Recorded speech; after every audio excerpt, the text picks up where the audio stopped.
ہمارے ذہنوں میں جو معیارات بیٹھے ہوئے ہیں وہ کیا ہے؟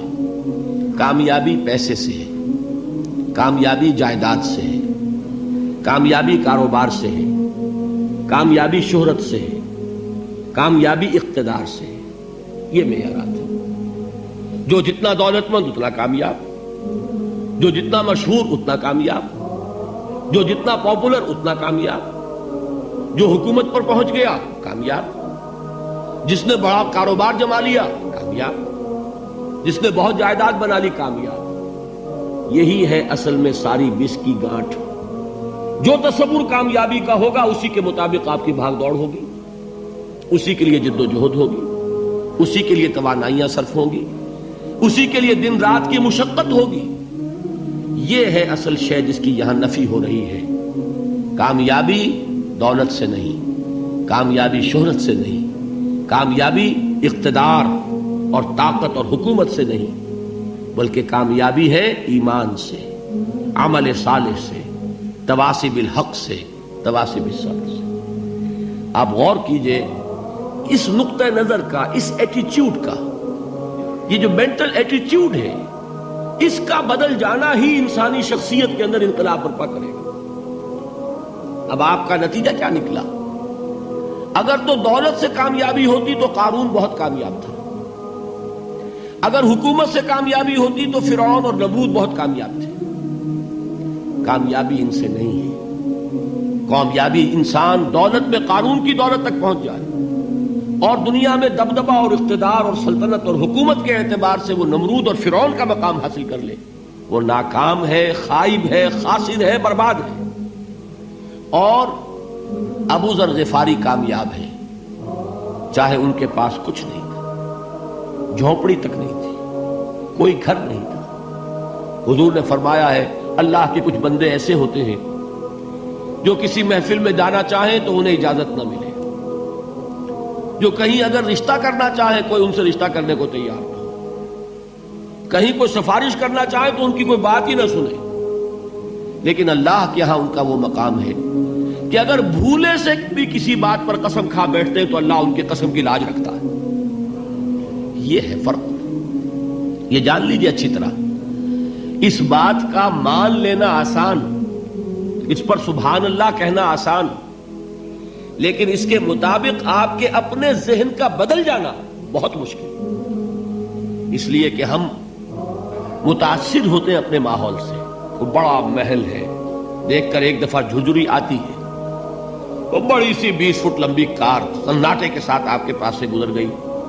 ایک دفعہ اعصاب کے اندر ارتعاش ہوتا ہے، محسوس ہوتا ہے بڑے یہ نصیبے والے لوگ ہیں، بڑے خوش نصیب، بڑے کامیاب.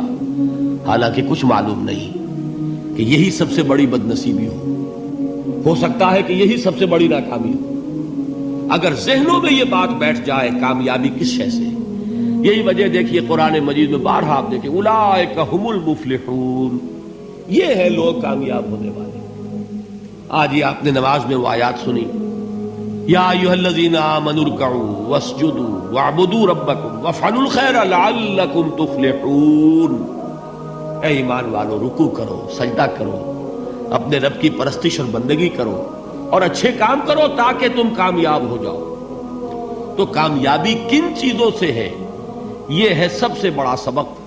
یہ ہمارے دل میں اگر بات بیٹھ جائے، ٹھک جائے، تو زندگی بدل جائے گی.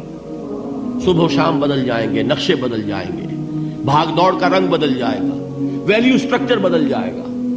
آج وہ ایک چیز نہایت اہم نظر آ رہی ہے، کل نہایت غیر اہم نظر آئے گی. جیسے کہ حضور کی حدیث ہے، مالی ولی الدنیا، مجھے تمہاری اس دنیا سے کیا سروکار ہے. انما مثلی کراکب استظل تحت شجرۃ ثم راح فترکها، میری مثال تو اس سوار کی سی ہے جو تھوڑی دیر کے لیے ایک درخت کے سائے میں ٹھہرتا ہے سستانے کے لیے، پھر وہ اپنا راستہ لیتا ہے. اسے اس درخت سے مستقل تعلق اس کا نہیں ہے، وہ اس کا گھر نہیں، وہ اس کی منزل نہیں. اسی طرح یہ دنیا میرا گھر نہیں ہے. اب دیکھیے ہم کہتے ہیں انا للہ و انا الیہ راجعون، ہم تو مسافر ہیں، ہم اللہ کے پاس سے آئے، اللہ کی طرف ہمیں لوٹ جانا ہے. کن فی الدنیا کانک غریب و عابر سبیل، حضور فرماتے ہیں دنیا میں ایسے رہو جیسے کہ تم اجنبی ہو یا راہ چلتے مسافر. لیکن یہ طرز عمل کب ہوگا؟ جبکہ یہ آیت ہمارے ذہنوں کے اندر بیٹھ گئی ہو، والعصر ان الانسان لفی خسر الا الذین آمنوا وعملوا الصالحات وتواصوا بالحق وتواصوا بالصبر۔ یہ ہے اصل بات جو میں نے عرض کیا تھا کہ میں بتاؤں گا صحابہ کیوں ایک دوسرے کو یاد دلاتے تھے۔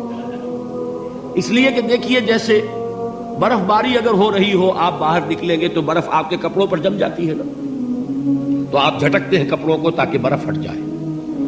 ہمارے ایمان پر اس دنیا میں رہتے ہوئے جب ہم متاثر ہوتے ہیں ماحول سے تو گردہ آ جاتا ہے، برف پڑ جاتی ہے، اس کو جھٹکتے رہنے کی ضرورت ہے۔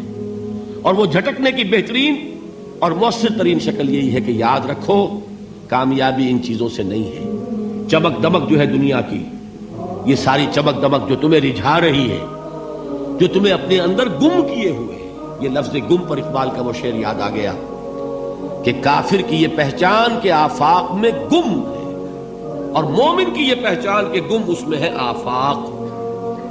تم گم نہ ہو کر رہ جاؤ، اس میں مبہوت نہ ہو کر رہ جاؤ، مرعوب نہ ہو کر رہ جاؤ، دنیا ہی کی محبت تمہارے اوپر ڈیرے نہ ڈال دے، تمہارے دلوں کے اوپر مسلط نہ ہو جائے۔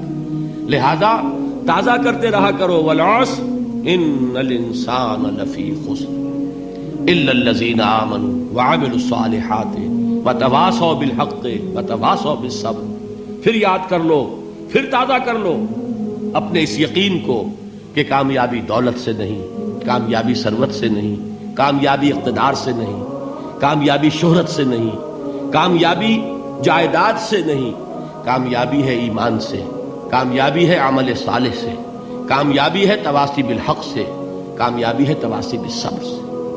یہ چار چیزیں ہیں کہ جو کامیابی کے لوازم